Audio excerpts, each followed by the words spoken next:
ഗുരുവായൂരിൽ ചത്ത കോഴികളെ സൂക്ഷിച്ച ഇറച്ചിക്കടയ്ക്ക് 25,000 രൂപ പിഴ ഈടാക്കാൻ നഗരസഭ നോട്ടീസ് നൽകി.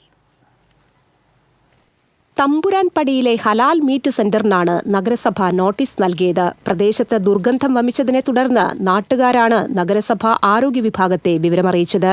ഹെൽത്ത് ഇൻസ്പെക്ടർ സി ലക്ഷ്മിയുടെ നേതൃത്വത്തിൽ ആരോഗ്യ വിഭാഗം നടത്തിയ പരിശോധനയിൽ 10-ലധികം ചത്ത കോഴികളെയാണ് പുഴുവരിച്ച നിലയിൽ കണ്ടെത്തിയത്. ഇതേ തുടർന്നാണ് 7 ദിവസത്തിനകം പിഴയടയ്ക്കാൻ നോട്ടീസ് നൽകിയത്. ചത്ത കോഴികളടക്കമുള്ള മാലിന്യങ്ങൾ എരുമപ്പെട്ടിയിലെ റെൻഡറിംഗ് പ്ലാന്റിലെത്തിച്ച് സംസ്കരിക്കാനും ഉദ്യോഗസ്ഥർ നിർദ്ദേശം നൽകി. എന്നാൽ ഇതിന് കൊണ്ടുവന്ന വാഹനത്തിന് നമ്പർ പ്ലേറ്റ് ഇല്ലാത്തതിനാൽ നാട്ടുകാർ തടഞ്ഞു. ഇതേ തുടർന്ന് Guruvayur station house officer C പ്രേമാനന്ദകൃഷ്ണന്റെ നേതൃത്വത്തിൽ പോലീസെത്തി വാഹന ഉടമയിൽ നിന്ന് പിഴ ഈടാക്കി. ലൈസൻസ് ഇല്ലാതെയാണ് സ്ഥാപനം പ്രവർത്തിക്കുന്നതെന്നും നാട്ടുകാർ ആരോപിച്ചു.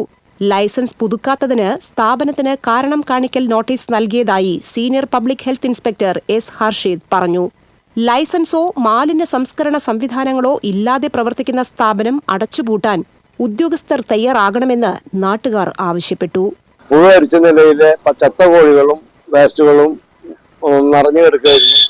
അത് മണത്തിട്ട് നാട്ടുകാർക്ക് നിൽക്കാൻ പറ്റാത്ത അവസ്ഥയാണ്. വഴിയാത്രക്കാർക്ക് നിൽക്കാൻ പറ്റില്ല, അത്രയും ദുർഗന്ധം വമിക്കാണ്. അതുകൊണ്ട് ഇത് അടച്ചു പൂട്ടണം, അടച്ച് തുറന്ന് പ്രവർത്തിക്കാൻ പാടില്ല. അടിയന്തര നടപടി ഗുരുവായൂർ മുനിസിപ്പാലിറ്റി എടുക്കണമെന്നാണ് എനിക്ക് പറയാനുള്ളത്. TCV news, Guruvayur.